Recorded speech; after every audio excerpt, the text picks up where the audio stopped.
வணக்கம் சார். வணக்கம். அதிமுகவினுடைய செயற்குழு கூட்டம் நடந்து முடிந்திருக்கிறது. கூட்டத்துக்கு முன்னாடி நெறைய விஷயங்கள் பேசுனாங்க வெளியில. இத பேசுவாங்க, அத பேசுவாங்க. சீனியர் அமைச்சர்கள்லாம் போயிட்டு திருப்பி பேசப் போறாங்க அப்படிங்கிற பல விஷயங்கள் விவாதிக்கப்பட்டது. ஆனா, அந்த ஒரு கூட்டத்த முடிச்சுட்டு வெளியில வந்து ஜெயக்குமார் பேசினதா இருக்கட்டும், இல்ல அந்த கூட்டத்தினுடைய தீர்மானங்கள் வெளிவந்ததா இருக்கட்டும், இதெல்லாம் பார்க்கும்போது அது ஒரு வழக்கமான செயற்குழு கூட்டம் மாரி தான் தெரியுது. என்ன நடந்தது சார் பின்னணியில? அதாவது நம்ம அடிக்கடி சொல்ற மாரி அதிமுகனாலே அடிதான். வார்டன்னாலே அடிதான்ற மாரி, அதிமுகனாலே அடிதான் அப்படின்ற மாதிரி மெயின் ஸ்ட்ரீம் மீடியாலேருந்து எல்லாருமே 6 அமைச்சர்கள் இது பெரிய அளவுல அத கத்தி சண்டை போடுறத விட கத்தி சண்டை போடுறதெல்லாம் நடக்கும். சிவி சண்முகத்துக்கும், எஸ்பி வேலுமணிக்கும் மேடையிலேயே சண்டைன்லாம் நேத்து கூட கிளப்பி விட்டாங்க. அதே மாரி செங்கோட்டையன் ஒரு ஒரு பெரிய ஒரு விமர்சகர் சொல்லியிருக்காரு. செங்கோட்டையன் தலைமையில 40 எம்எல்ஏக்கள் ஓபிஎஸோட இது பண்ண போறாங்க. செங்கோட்டையன் பெரிய லெவல்ல அந்த இதில கூட்டத்தில பேசுவாரு. அது இதுன்னு பெரிய லெவல்ல அதாவது இந்த கூட்டமே அடிதடியோட முடியும் அப்படின்ற மாதிரிலாம் பில்டப் பண்ணாங்க. நம்ம கூட போன பேட்டியிலயும் சொன்னோம். அதுக்கு முன்னாடி பல இதில நானும் சொல்லியிருக்கிறேன். என்னன்னா, இதெல்லாம் அப்படிலாம் ஒண்ணும் கிடையாது. இது வழக்கமா 2 வருஷத்துக்கு 2 நடத்தணும். ஒரு பொதுக்குழு நடத்தணும். மாவட்ட செயலர் கூட்டம்னோனே, இல்லங்க பைலா பிரச்சனை வந்துரும்ன பிறகு அத மாத்திட்டு அவசர செயற்குழுன்னு கொண்டு வந்தாங்க. அதுக்கு அவங்களே நேத்து விளக்கம் குடுத்துருக்காங்க. செயற்குழுன்னு போட்டா 15 நாள் டேட்டுக்கு இடைவெளியில போடணும். அதுக்கு பைலா இல்லாம நீங்க அவசர செயற்குழுன்னு தான் போட முடியும். 7 நாள் தான் கேப் இருந்தது. அதனால அவசர செயற்குழுன்னு போட்டோம். அதுக்கும் என்னென்னவோ கற்பிதம்லாம் இருக்குன்னு. இப்ப மாநாட்டு இதுக்குள்ள செயற்குழு கூட்டத்துக்குள்ள வருவோம். சாதாரணமா தான் பேசியிருக்காங்க. ஒவ்வொருத்தரும் இப்போ அந்த இது என்னென்ன பண்ணியிருக்கோம், என்ன தவறுச்சு, அந்த இது நம்ம தொடர்ச்சியாக இந்த தேர்தல்ல பாடுபட்டது, அது இந்த மாரி விஷயங்கள்லாம் பேசியிருக்காங்க. வழக்கமா தீர்மானம் போட்டிருக்காங்க. ஒரு உப்பு சப்பு இல்லாத தீர்மானங்கள். நான் திருப்பி திருப்பி வலியுறுத்துறது என்னன்னா, அதிமுக வழக்கமா எதிர்க்கட்சி அப்படின்றத விட்டு பின்தங்கி போயிட்டாங்கன்ற ஒரு விமர்சனம் உண்டு. அப்ப அந்த விமர்சனத்த மீறணும்னா, நீங்க முதல்ல இப்போ மைனஸ்ல இருக்கீங்கன்னா, ப்ளஸ்ஸுக்கு வந்து அதோட வேகமா ஓடணும். மறுபடியும் ப்ளஸ்ஸுக்கு தான் வந்திருக்காங்க. அதோட வேகமா ஓடுறதுக்கான வேலைப்பாடு இல்ல. அடிச்சு நகர்த்துற வேலை பண்ணணும். தீர்மானத்தில அந்த மாரி இருக்கணும். ஏன்னா நெருங்கிட்டு இருக்கு. இன்னும் 18 மாசம் இருக்குது. அப்போ உங்க தீர்மானமே எதிர்பார்க்கப்படுறது. இன்னொன்னு அதிமுக வந்து சண்டை போடுறாங்க, அது பண்ணாங்க, இது பண்றாங்கன்ற நேரத்தில, நீங்க ஆளுங்கட்சி எதிர்த்து வலுவான தீர்மானம், மத்திய அரசு எதிர்த்து வலுவான தீர்மானம் இருந்திருந்தா நல்லா இருந்திருக்கும். அந்த அளவுக்கு தீர்மானத்தில ஒண்ணும் இல்ல. பெருசா இல்ல. இந்த பாடநூல் நிறுவனம் இது, மின் கட்டண இதெல்லாம் பேசியிருக்காங்க. இலவச லேப்டாப் பத்தி பேசியிருக்கலாம். கல்வி கடன் ரத்து மாணவர்கள் இது. நீங்க நான் முதல்வன் கொண்டு வரீங்க ரைட்டு. கல்வி கடன ஏன் ரத்து பண்ணல?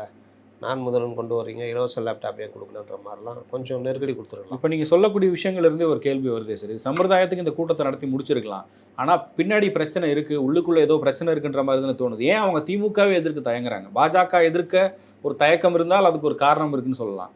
நீங்க திமுக எதிர்க்கலன்னா உங்களுக்கு அரசியலே இல்லன்னு சொல்லும்போது, அதிலேயே அவங்களுக்கு ஒரு தயக்கம் இருக்குன்னா, அப்ப உள்ளுக்குள்ள ஏதோ பிரச்சனை இருக்குன்னு தானே அர்த்தம். உள்ளுக்குள்ள பிரச்சனைன்றத விட, நீங்க உங்க இலக்கு எது? நீங்க எப்படி அடிக்க போறீங்க? அப்படின்றது ஒரு வகையான அது ஒரு ஸ்ட்ராட்டஜி. அதுல வந்து இவங்கள்ட்ட ஏதோ ஒரு பிரச்சனை இருந்துகிட்டே இருக்கு. அது வந்து தயக்கம் இல்ல. எப்படி கொண்டு போணுன்றதுல இருக்கு. இப்ப தீர்மான நகலே தயாரிக்கும்போதே, என்ன தீர்மானம் தான் போட போறீங்க. வேற என்ன பண்ண போறீங்க? அந்த தீர்மானத்தையே இன்னும் வலுவாக, கொஞ்சம் டெப்த்தா என்னென்ன பிரச்சனை இருக்குது அப்படின்றத வந்து யோசிக்கணும். அது பண்ணாம, மேலோட்டமா நாளைக்கு செயற்குழுனா இன்னைக்கு உட்காந்து தயாரிச்ச மாதிரி ஒரு இது இருக்குது. இல்ல அதுக்கு பின்னாடி தான் எனக்கு இவங்க யாரும் புதுசு கிடையாது.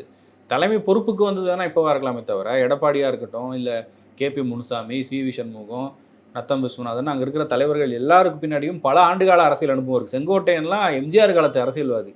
இவ்வளவு பேர் இருந்தும் அவங்களுக்கு வந்து இதுல தெரியாம பண்ணிட்டாங்க, இல்ல அதுல அவங்க ஏதோ பிரிப்பரேஷன்ல மிஸ்டேக் பண்ணிட்டாங்கன்னு நம்ம சொல்ல முடியுமா? யார் ஒருங்கிணைப்பது?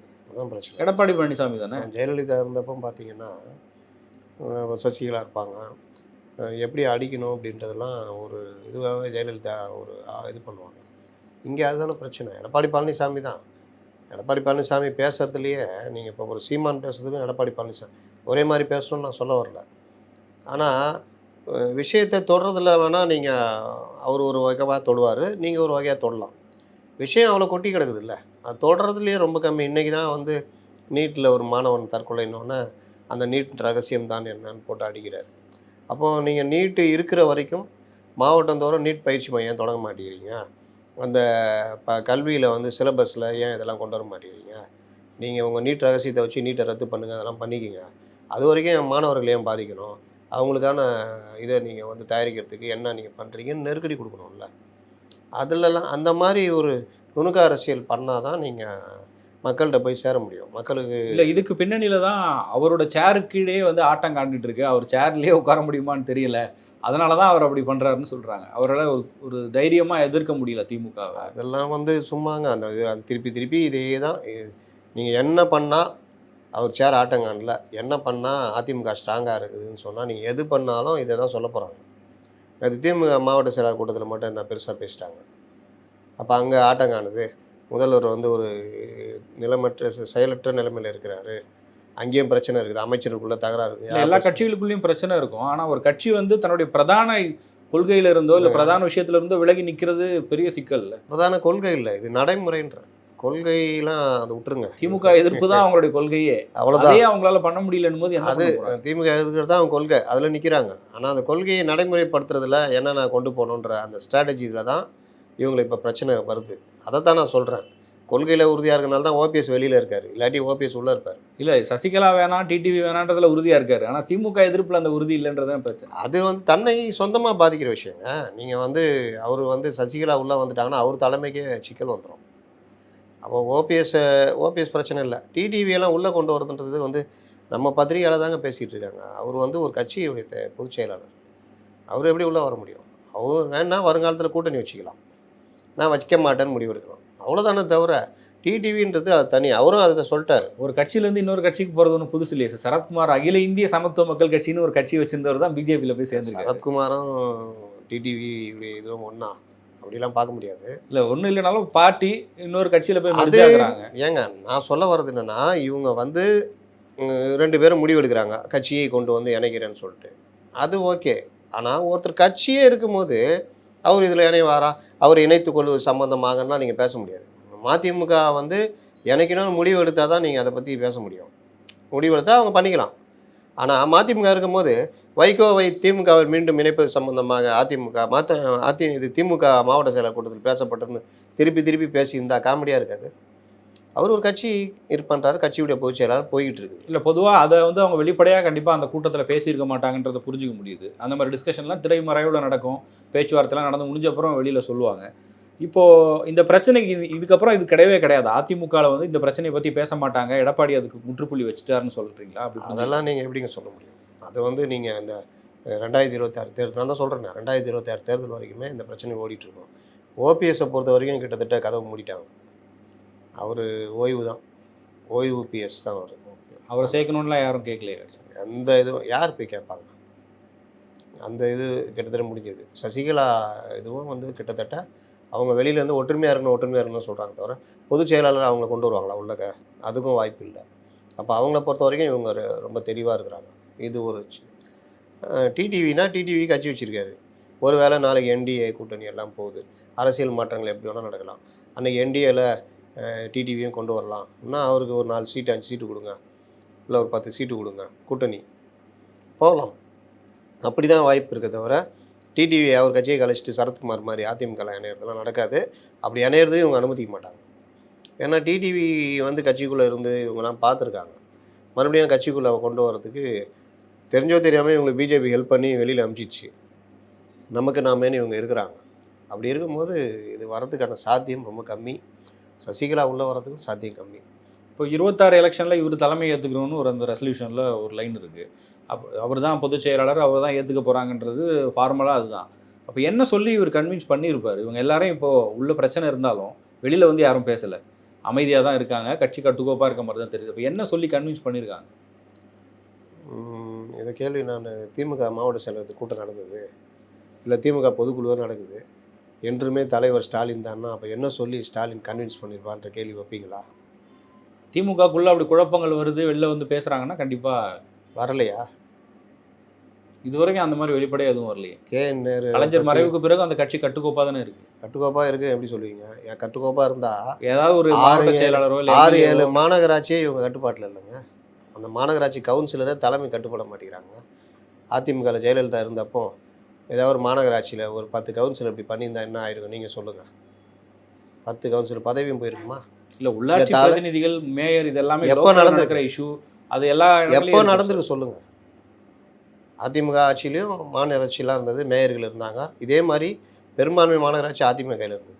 அப்போலாம் மேயர்களுக்கு எதிராக நம்பிக்கையில்லா தீர்மானம் எங்கேயோ ஒன்று வந்தால் கூட நான் அது வரதாங்க செய்யும். நீங்கள் நாங்கள் வரவே கூடாதுன்னு சொல்கிறீங்களான்னு சொல்லலாம். 5, 6 மாநகராட்சியிலையும் வரோம். சரி வந்துடுச்சு. நீங்கள் எல்லாத்துலேயும் எப்படி நீங்கள் மேனேஜ் பண்ணீங்க? இல்ல மறுபடியும் வந்துட்டாங்கல்ல சார், கையை விட்டு போல. என்ன பண்ணீங்க? தலைமையில் இருந்து அறிக்கை விட்டீங்களா? தொலைச்சி கட்டிடுவோம். கட்சி வந்து முடிவு பண்ணி மேயராக வச்சுருக்கோம். அதுக்கு எதிராக செயல்படுறவங்களாம் வந்து கட்சியை விட்டு நீக்குவோம். கட்சி கடும் நடவடிக்கை எடுக்கும். அப்படியே தான் வந்துச்சா? எல்லாத்தையும் அப்படி அறிக்கை விட்டு நம்ம ஊடகங்களுக்கு தெரியப்படுத்தணும்னு அவசியம் இல்லை சார். ஒரு மாநகராட்சி வருது, ரைட்டு விட்டுடலாம். அங்கே மாவட்ட செயலாளர் கூப்பிட்டு, இல்லை அமைச்சரை கூப்பிட்டு அது என்னன்னு பாருங்கன்னு பண்ணலாம். இல்லை தலைமைக்கு வர சொல்லி பேசி பண்ணலாம். நீங்கள் ஒவ்வொரு எந்தெந்த மாநகராட்சி இருக்குதோ எல்லா மாநகராட்சியிலையும் அந்த மாதிரி பிரச்சனை வரும் பொழுது தலைமை அப்பவும் சும்மா இருந்துக்கிட்டு இப்படியே தான் பண்ணிகிட்டு இருக்குமா? இல்ல எத்தனை நான் இடத்துல கேட்கறது வந்திருக்கு இதெல்லாம் சார்? கிடையாது. வந்திருக்கிற இடத்துல இதுக்குள்ளேயே நம்ம போக வேணாம். ஆ. ஏன்னா இதுக்குள்ளேயே நோக்கி விவாதம் போகும். நான் சொல்ல வர்றது இந்த மாதிரி நடைமுறைகள் வரும்பொழுது திமுகவில் இருக்குதா இல்லையா?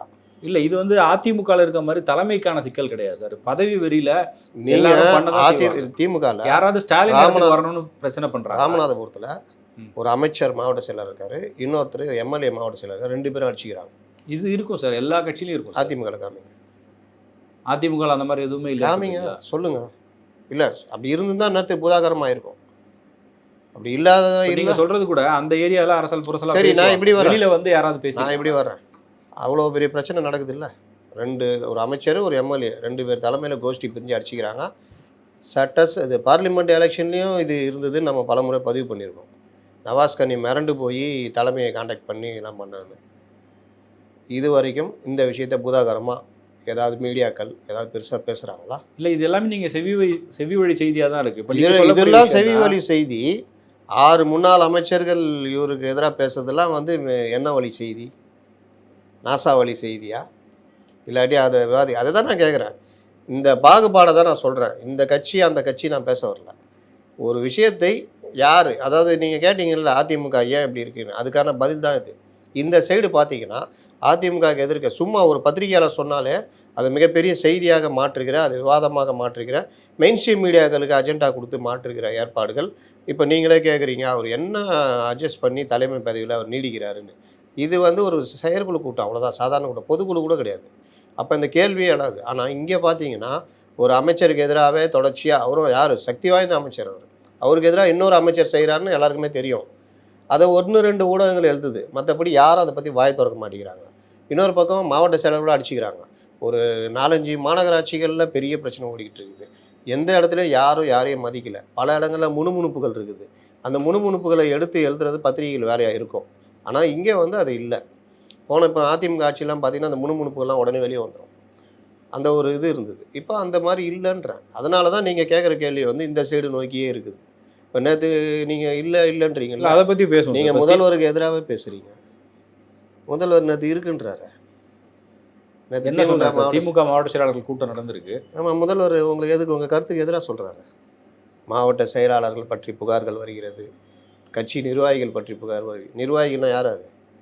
கீழே ஒன்றிய செயலாளர், வட்ட செயலாளர்ந்து மேலே வரைக்கும் நிர்வாகிகள் தான். ஒரு ஆளுங்கட்சியா இருக்கும்போது டெஃபினட்டா வரும் சார். அதெல்லாம் நீங்கள் தானங்க இப்போ இல்லை, நீங்கள் புகார்கள் வரதான் சார் செய்யும். அது நான் புகார் ஏங்க சொல்றது வருது? எடப்பாடி பழனிசாமி கிட்ட போய் நீங்க இவங்களை சேர்த்துங்க அவங்கள சேர்த்துங்க, இல்லைன்னா வெளியில போய் புகார் ஏன் வருது? பிரச்சனை வருது. புகார் ஏன் வருது? ஏதாவது உங்க லோக்கல்ல இருக்கக்கூடிய பிரச்சனைகள் தான். பிரச்சனைகள் ஏன் வருது? ஒத்து போனா தானே பிரச்சனை வரும். அந்த தான் நான் இல்ல சொல்கிறேன். சார், நீங்க சொல்ற சரி, டிஃபரன்ஸ் அங்கே என்ன வருது? ஸ்டாலின் வேணான்னு யாராவது அங்க என்ன சொல்றாங்களா? வருது? ஸ்டாலின்ட்ட போய் நீங்க இது மாத்துங்கன்னு சொல்றாங்களா, இல்ல துரைமுருகன் வந்து உட்காரேன்னு சொல்றாரா, தங்கம் தென்னரசு வந்து உட்காரேன்னு சொல்றாரா? எங்க? ஸ்டாலினோட இடத்துக்கு பிரச்சனையா இருக்கா, கட்சி தலைமைக்கு பிரச்சனையா இருக்கா? இங்கே இருக்கா? இங்க பிரச்சனை இருக்கே சார். எங்க? இப்ப யார் எடப்பாடி எதில் சொன்னாங்க? எதில்? இதுவரைக்கும் அவங்க மறுக்கல சார். நீங்க சொன்ன ஒரு பத்திரிகையாளர் சொன்ன செய்தியை அவங்க யாரும் நான் மறுக்கல. அன்றைக்கே சொல்லிட்டேன். இது எல்லாத்தையும் மறுத்துட்டு இருந்தா மறுக்கணும்னா இது இவ்வளவு பெரிய அண்ணாமலை குற்றச்சாட்டு சார். அண்ணாமலை வந்து கூடிய விரைவில் டிடிவி கையில் கட்சி போவோம்னு சொன்னார். ஆமா, அப்படிலாம் போவான்னு மறுத்துக்கிட்டு அதுக்கெல்லாம் கிரிட்டிசைஸ் வேற பண்ணி யாராவது- பதிலடி வேற கொடுத்தாங்க. யாராவது ஒன்று சொல்லுவாங்க. எல்லாத்துக்கும் நீங்கள் மறுப்பெல்லாம் சொல்லிட்டு இருக்க முடியாது. இப்போ நான் கேட்ட பதில் சொல்லுங்க. அதாவது ஸ்டாலின் வந்து மாவட்ட செயலாளர் மேலே, நிர்வாகிகள் மேலே புகார்கள் வருகிறது, நான் பார்த்துக்கிட்டு சும்மா இருக்க மாட்டேன், விசாரணை நடத்தப்படும், நடவடிக்கை எடுப்பேன் அப்படின்னு நேற்று மாவட்ட செயலாளர் கூட்டத்தில் பேசுகிறாரு. அவர் கட்டுப்பாட்டில் இருக்க மாவட்ட ஒன்றுமே செயலர். இல்லை, கட்சி நல்லா இருக்குது நீங்கள் சொல்கிறபடி இருந்தால் இந்த அதாவது கொஞ்சம் இருந்தால் கூட பேச மாட்டாங்க, பெருசாக இருந்தால் கொஞ்சமாக இருக்குன்ற மாதிரி பேசுவாங்க.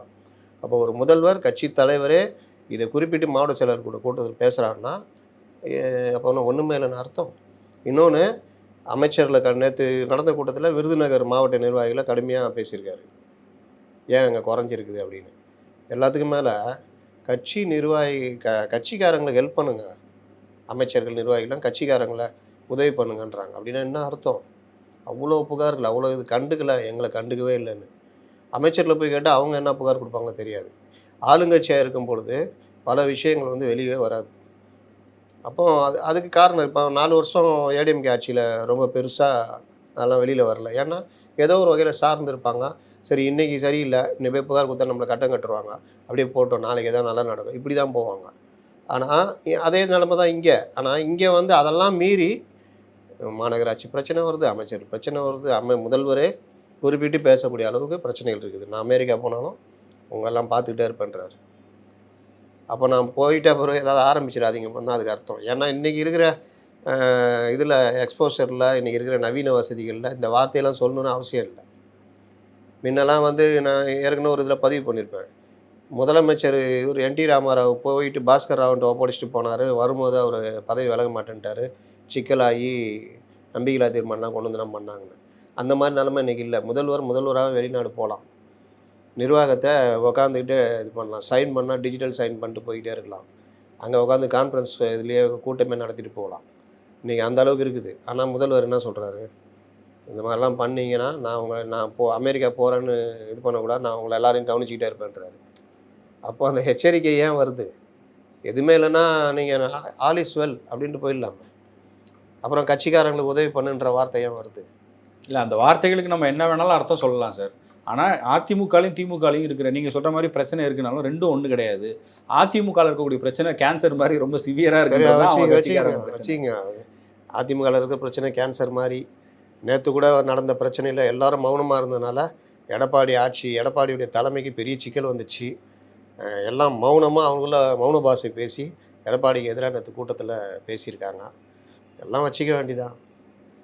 ஏன்னா நேற்று ஒரு இது இன்னொன்று தாண்டி சொல்கிறாங்க, நான் சொல்ல, அந்த கூட்டத்துக்கு முன்னாடி வேறு மாதிரி பேசி இந்த ஒரு மெயின் ஸ்ட்ரீம் மீடியாவுடைய ஒரு நிருபர் கூட்டம் முடிஞ்சவுடனே அவர் சொல்கிறாரு, நான் உள்ளெல்லாம் பேசினேன், இதுக்கு முன்னாடி இருந்ததை விட, அதாவது ஜெயலலிதா காலத்தில் கூட இந்த மாதிரி கூட்டத்தில் ஏதோ ஒரு அங்கே ஒரு மாவட்டம் பிரச்சனை வரும், நேற்று அது கூட இல்லை அப்படின்னு சொல்கிறாங்கன்றாரு. இத்தனைக்கும் அது மெயின் ஸ்ட்ரீம் மீடியா தான். அதனால் எல்லாம் நம்ம சொல்லுவோம், ஆனாலும் நீங்கள் அதெல்லாம் நாங்கள் ஒத்துக்க மாட்டோம். அவங்க எடப்பாடியே ஒரு 10 மாவட்ட செயலாளர் முறைச்சி பார்த்துருந்தாங்க. அந்த 10 பேருக்கு மேலே அவங்க மேலே அதிருப்தி இருக்குது.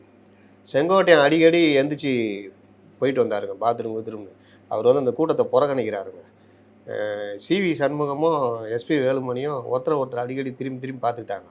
அவங்களுக்குள்ள நேற்று ஏதோ ஒரு இது இருக்குது, பார்வையாலே சண்டை போட்டுட்டாங்க. என்னன்னா சொல்லிக்கலாம்.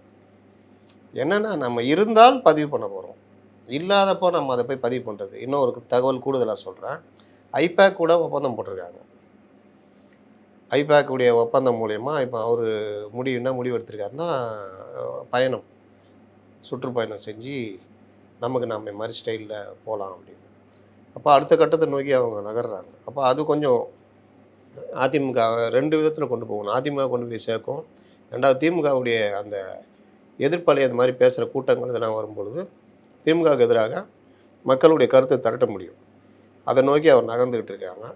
அது ஒரு பார்ட்டு. இவங்க சைடில் இவங்களுக்கான இதை பண்ணிகிட்டு இருக்காங்க. மொத்தத்தில் பார்த்தா நேற்று நடந்த கூட்டம் ஒன்றும் பெருசாக 2 கூட்டமுமே பெரிய அளவு இல்லை, ஒரு ஒப்புச்சப்பு இல்லாத கூட்டம் தான். நானே வெளியிட்டதுக்கே ஒன்றிய அரசுக்கு நன்றின்னு அந்த அளவுக்கு போட்டு இது பண்ணிக்கிட்டு அவரை ராஜ்நாத் சிங் எல்லாரையும் வர வைக்கிறது, அண்ணாமலை இது பண்ணுறது, அவர் வாசிக்கிறதும் இவர் ஆடுறதும் அவர் பாடுறதுன்ற மாதிரி போய்கிட்டு இருக்குது.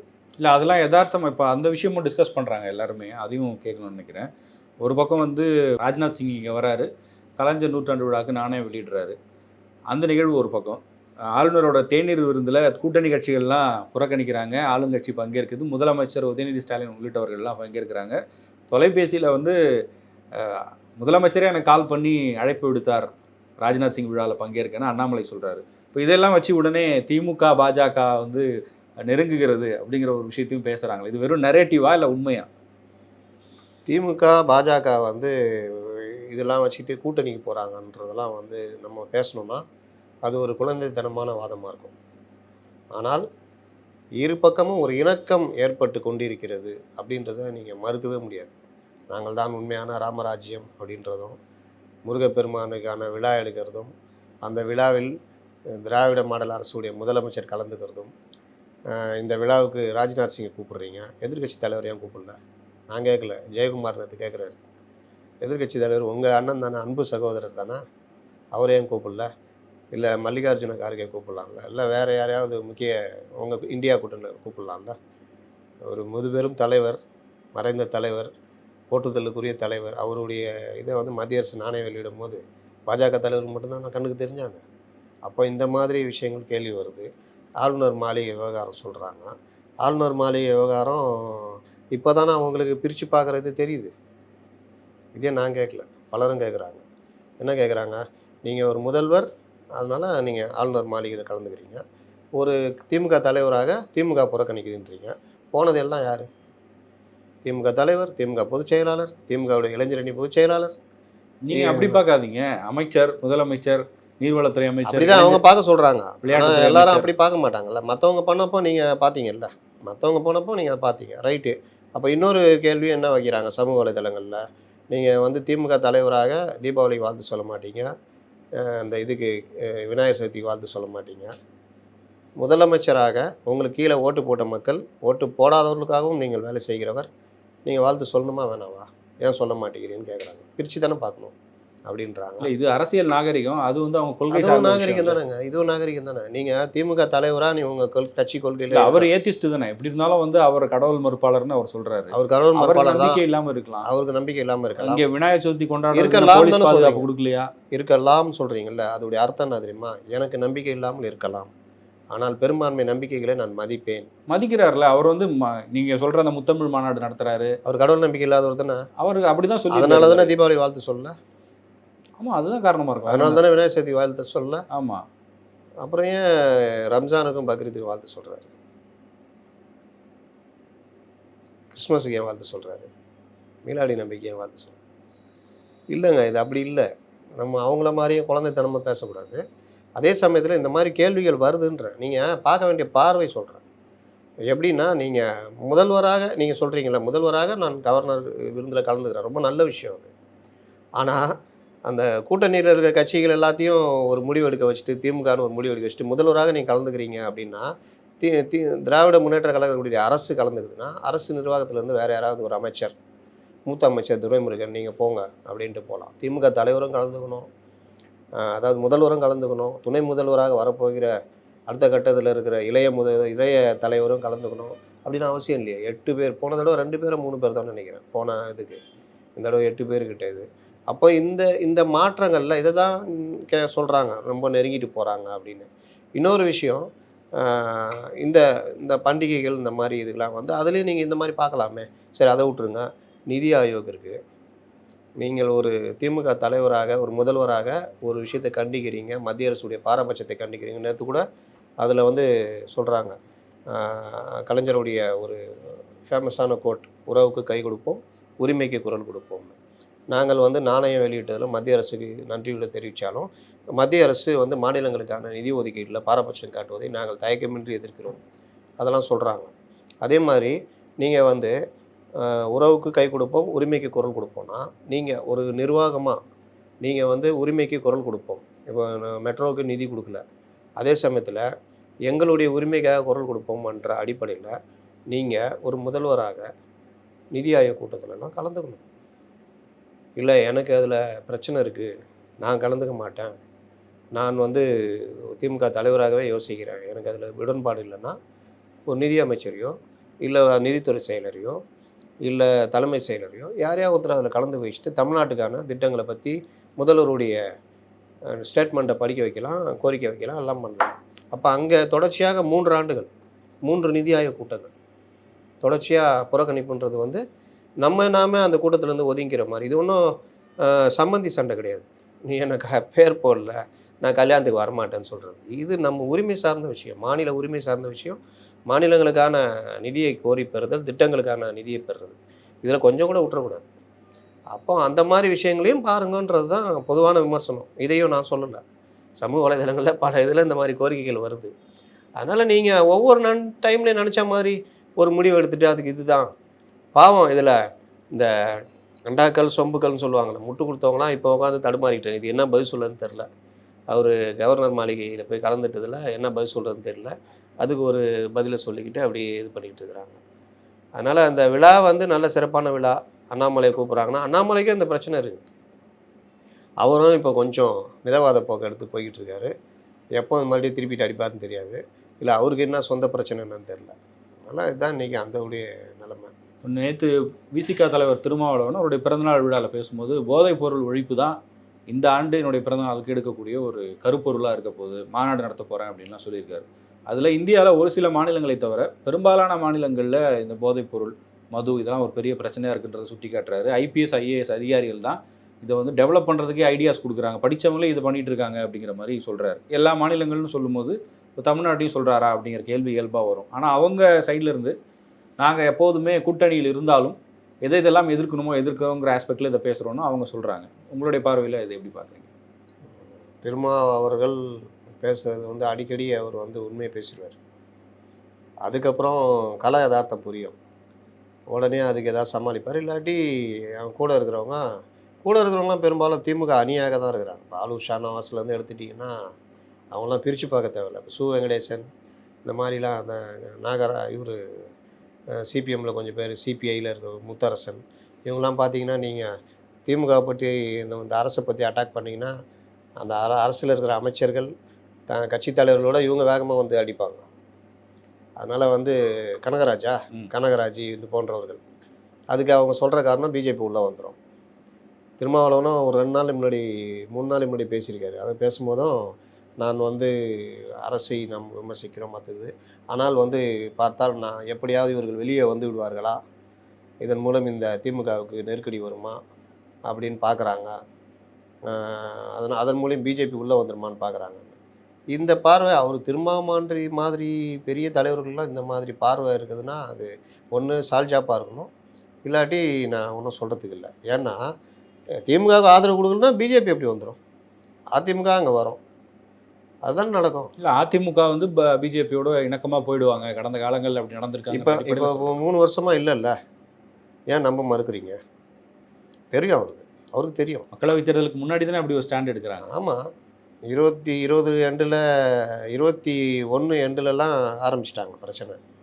22லலாம் ரொம்ப ஸ்ட்ராங்காக சொல்லிட்டாங்க, ஸ்ட்ராங்காக அப்படியே பேசியிருந்தாங்க. யாரும் நம்ப தயாராக இல்லை, ஆனாலும் இருக்கிறாங்க. இப்போவும் இல்லவே இல்லைன்றாரு. ஆனால் இது எல்லாமே அவருக்கு தெரியும். என்னென்னா அவர் வந்தாருன்னா மற்றவங்க கூட வருவாங்களா வெளியிலன்றதுலாம் பிரச்சனை இருக்குது. அதனால் பல தடவை அவர் அறியாமல் அவர் இந்த அக்கறையினால் உண்மைகளை பேசுகிறாரு, மறுபடியும் அப்படியே சுருங்கிக்கிறாரு. திரைப்படத்தில் அரசியல் இருக்குன்றாரு, எங்கெங்கே பார்த்தாலும் அரசியல், திரைத்துறையிலையும் அரசியல்ன்றாரு, மோனோபாலியாக திரைத்துறை போய்கிட்டு இருக்குன்னு பேசுகிறாரு, ஜாதியை இதை பற்றி பேசுகிறாரு, ஜாதிய கொடுமைகள் எந்த அளவுக்கு இருக்குது அப்படின்றத பற்றி பேசுகிறாரு. இந்த பிறந்தநாள் இதில் வந்து பெரியார் பிறந்தநாளில் தான் மது ஒழிப்பு மாநாடு நடத்த போகிறேன்னு இருந்தேன், ஆனால் காந்தி பிறந்தநாள் அக்டோபர் 2 பண்ண போகிறேன், மாறுபட்ட கருத்துக்கள் இருந்தாலும் நான் பண்ண போகிறேன் அப்படின்றாரு. அப்படி பேசும்பொழுது தான் சில மாநிலங்கள் தவிர மது போதைப்பொருள் விற்பனை அதிகமாக இருக்குன்றார். தமிழ்நாட்டில் ப்ரௌன் சுகர் முதல் கொண்டு சாதாரண மக்கள்கிட்ட கிடைக்குது அப்படின்ற மாதிரி பதிவு பண்ணுறாரு. ஐஏஎஸ் ஐபிஎஸ் அதிகாரிகள் இந்த விற்பனையை எப்படி அதிகரிக்கலான்றதில் திறம்பட செயல்படுகிறார்கள் அப்படின்றாரு. இதெல்லாம் கூட்டணியில் இருக்கிற திருமாவளவன் தான் பேசுகிறாரு. இல்லை அவர் பேசலைன்னு கேட்குறீங்க, கூட்டணியில் இருந்தாலும் யதார்த்தத்தை பேசுகிறாரு அப்படின்னு எடுத்துக்கலாம். இல்லைங்க, அப்படி கிடையாதுங்க. நீங்கள் டே பை டே இப்போ அதிமுக இப்போ கேட்டோம், நம்ம பேசணும்ல, நீங்கள் எதிர்க்கட்சியாக கூட்டணின்றது வந்து அவங்களுடைய எல்லா செயலுக்கும் ஒத்து போகிறது கிடையாது. கூட்டணி என்பது ஒரு தொகுதி உடன்பாடு. அந்த ஒரு தேர்தலுக்காக எதிர்க்கட்சிகளை வீழ்த்த ஆட்சிக்கு வருவதற்காக ஒரு ஒப்பந்தம். அதில் அவங்க ரொம்ப தெளிவாக இருந்தாங்களே, அவங்க 6 சீட்டு தான் அப்படின்னு, எல்லாருக்கும் 6 சீட்டு இருந்தது. அப்போ அதிலலாம் உடன்பட்டு காங்கிரஸ் கூட என்ன சொன்னாங்க, இந்த தடவை அவங்க வந்து ஜெயிக்கணுன்ற இது இருக்குது, அதுக்காக நாங்கள் தியாகம் செய்ய கூட தயாராக இருந்தோன்ற மாதிரிலாம் ஒரு காங்கிரஸ் லீடர். அப்போது அந்த மாதிரிலாம் பண்ணி வர்றது வந்து ஆட்சியை பிடிப்பதற்கு, ஆட்சியை வந்து அமர்ந்தாச்சு. அந்த ஆட்சியில் நீங்கள் ஒன்றும் அங்கம் வகிக்கலை. நீங்கள் அந்த தொகுதி உடன்பாடு கண்டு உங்களுடைய வாக்குகள் அவர்களுக்கும் அவர்களுடைய வாக்கு உங்களுக்கும் கிடைச்சி நீங்கள் குறிப்பிட்ட எம்எல்ஏக்கள் வந்து வச்சுருக்கீங்க. இதற்கு பிறகு நீங்கள் எதிர்க்கட்சியாகத்தான் செயல்படணும். அதில் வந்து அதிமுக, பாஜக, திமுக மேலே காட்டுற அந்த எதிர்ப்பு உணர்ச்சியும் நீங்கள் காட்டுற எதிர்ப்பு உணர்ச்சிக்கும் வித்தியாசம் இருக்கணும். ஆனால் இஷ்யூவில் பேசணும். இதை ஒரு காலத்தில் கம்யூனிஸ்ட்டுகள் செஞ்சுருந்தாங்க, குறிப்பாக மார்க்சிஸ்ட்டுகள் செஞ்சுக்கிட்டு இருந்தாங்க. ஜெயிப்பாங்க, வெளியில் வந்துடுவாங்க, மக்கள் பிரச்சனை பேசுவாங்க, போராட்டம் நடத்துவாங்க, கண்டிப்பாங்க, இந்த இதில் வந்து இப்படி பண்ணக்கூடாதுன்னுவாங்க. இப்போ அது இல்லைன்றேன். இது ஒரு திருமாவளவன் மட்டும் இல்லை, நம்முடைய கடுமையான விமர்சனம் மார்க்சிஸ்ட்டுகள் மேலே தான். ஏன்னா அவங்க தான் இதில் எல்லாமே முன்னுதாரணமாக இருந்தவங்க. இன்றைக்கி இடதுசாரி அணியாக அங்கே போய் உக்காந்துக்கிட்டு இருக்கிறாங்க, வாயே திறக்க மாட்டேங்கிறாங்க. ஒவ்வொரு இப்போ பாடல்னு ஒரு நிறுவனம் விலை ஏற்றிருக்காங்க, கார்த்தி சிதம்பரம் கேட்குறாரு, மற்றவங்க கேட்குறாங்க அந்த இதில் இருக்கவங்க. ஆனால் மார்க்சிஸ்ட்டுகளும் மற்றவங்களும் இதை பற்றி பேசவே மாட்டேங்கிறாங்க. இந்த மாதிரி பல இது நம்ம உதாரணம் சொல்லலாம், அடுக்கிக்கிட்டே போகலாம். இதில் திருமாவளவன் எப்போவாவது பேசுகிறாரு, இது பண்ணுறாரு. எதிர்கட்சியாக வந்து கேட்கலனாலும் கேட்க மாட்டேன்றீங்க, கேட்டாலும் இதுன்றீங்கன்றீங்கள. அது கேட்பது என்பது தொடர்ச்சியாக கேட்பது ஒன்று. இன்னொன்று, சில விஷயங்களில் கட்சி போராட்டங்கள் நடத்தினா தான் நீங்கள் அந்த அவர் சொல்கிறார்ல, தலித்துகள் என்னாலும் முதல்வராக வர முடியாது, தமிழ்நாட்டில் வரவே முடியாதுன்றாரு. அப்போ அவர் சொல்லும் பொழுதே கூட்டணியில் இருக்கிற திருமாவளவன் சொல்கிறாருன்னா அடுத்த கேள்வி எங்கே போகுது? ஏங்க நீங்கள் கூட்டணியில் இருக்கிறீங்க, அவங்களே பாருங்கள் எவ்வளோ தலித்துகளை எங்கே வச்சுருக்காங்க, பிரதிநிதித்துவம் எந்த அளவு இருக்குது. ஆதி திராவிடர் நலத்துறை தான் ஒரு தலித் அமைச்சர் கொடுப்பாங்க, ஒரு தலித் அமைச்சரை கக்கனுக்கு பிறகு. அப்படின்னா பார்த்துங்க எவ்வளோ ஆண்டு காலங்கள், எம்ஜிஆர், கருணாநிதி ஆட்சி, ஜெயலலிதா ஆட்சி, தனபால் ஆகினாங்கன்றாங்க. அது மட்டும்தான். மற்றபடி நீங்கள் அவங்களுடைய அமைச்சர்கள் வந்து பெரிய முக்கிய பொறுப்பில் பெரிய அளவில் வந்ததில்லை. ஆராசாவும் மத்திய அமைச்சராக, மத்திய விடுங்க, மாநில அமைச்சர் முக்கிய பதவி. அப்படி பார்த்தா தலித் எல்மலை பற்றி நாங்கள் தான் கொடுத்தோம்னு பாமக அது அன்புமணி பேசுகிறாரு. நம்ம கேட்குறது மாநில பதவிகளில் முக்கியமான இது. நீங்கள் அமைச்சர்களில் பார்த்தீங்கன்னா, அமைச்சர்னா ஆதி திராவிடன்னா இவர் தான், முஸ்லீம்னா சிறுபான்மை தான் இருப்பார், இல்லாட்டி ஏதோ ஒன்று கொடுப்பாங்க. இப்போ அதையும் கொடுத்து பிடிங்கிட்டாங்க நாசர்கிட்ட. இந்த இதை தான் அவர் எதிர்க்கிறாரு, சொல்கிறாரு, அப்பப்போ சொல்கிறாரு, மறுபடியும் சுருங்கிக்கிறாரு. இதுதான் பிரச்சனை. அதனால் எதிர்கட்சின்னா நீங்கள் எதிரி கட்சி கிடையாது. எதிரி கட்சின்னா அவங்க தான், அதிமுக, பாஜக. அவங்க நீங்கள் எதிர்கட்சி பணிகளை ஆற்ற வேண்டும். அந்த வகையில் இன்னொன்று அவர் வைக்கிற அந்த விமர்சனம் இருக்குல்ல, ரொம்ப கூரிய விமர்சனம். அது எதற்காக வைக்கிறார் அப்படின்றது இப்போ சொல்ல முடியாது. அப்படி போயிட்டே இருக்கும். இப்படி தான் நீங்கள் பார்த்தீங்கன்னா 2016க்கு முன்னாடியே ஆரம்பித்தது, அது வேறு வகையில் போய் முடிஞ்சது. இப்போ 26 நோக்கி போகிறாருன்னு சொல்கிறீங்களா? ஆமாம், அவர் ஏற்கனவே சொன்னார்ல, 2024 இவங்களோட கூட்டணி, அதாவது அதிமுக கிட்ட போக மாட்டோம், 2024 இவங்க கூட்டணி தான், 26க்கு அப்புறம் நாங்கள் எப்படின்னா யோசிப்போன்ற மாதிரி சொன்னார்ல. 26லும் இந்த கூட்டணி தொடர்ந்து தான் அவங்க இதுக்கு முன்னாடி பேசிகிட்டு இருக்காங்க, திமுகவும் சரி, விசிகாவும் சரி. எப்படியாவது இந்த அணியை உடைக்கலாம் என்று சிலர் திட்டமிடுகிறார்கள், அது நடக்காது அப்படின்னு தான் அவங்க சொல்கிறாங்க. அது தேர்தலுக்கு அந்த முன்னாடி வரைக்கும் அந்த அந்த குறிப்பிட்ட அரசியலில் கண்டிப்பாக எது குறிப்பிட்ட காலங்கள் வரும்ல, அதாவது ஏப்ரலில் தேர்தல்னா பிப்ரவரி வரைக்குமே அந்த பேச்சுகள்லாம் பார்த்தீங்கன்னா பயங்கரமாக இருக்கும். இவங்களா பேசுனாங்கன்னு பிப்ரவரி மார்ச்சில் பார்த்தீங்கன்னா அப்படியே இதாகும். அந்த மாதிரி கூட்டணிகள் தொடர்றது வந்து பெரிய விஷயம். இப்போ 3 டேர்மாக தொடர்ந்துருக்கு, 19, 21, 24, 26 எப்படி போகும்னு சொல்ல முடியாது. ஏன்னா மாற்றங்கள் பல வருது, நம்ம திருப்பி திருப்பி அதான் பேசிகிட்டு இருக்கிறோம், அதை நோக்கி தான் போவோம், பார்ப்போம். ஓகே சார், நன்றி சார்.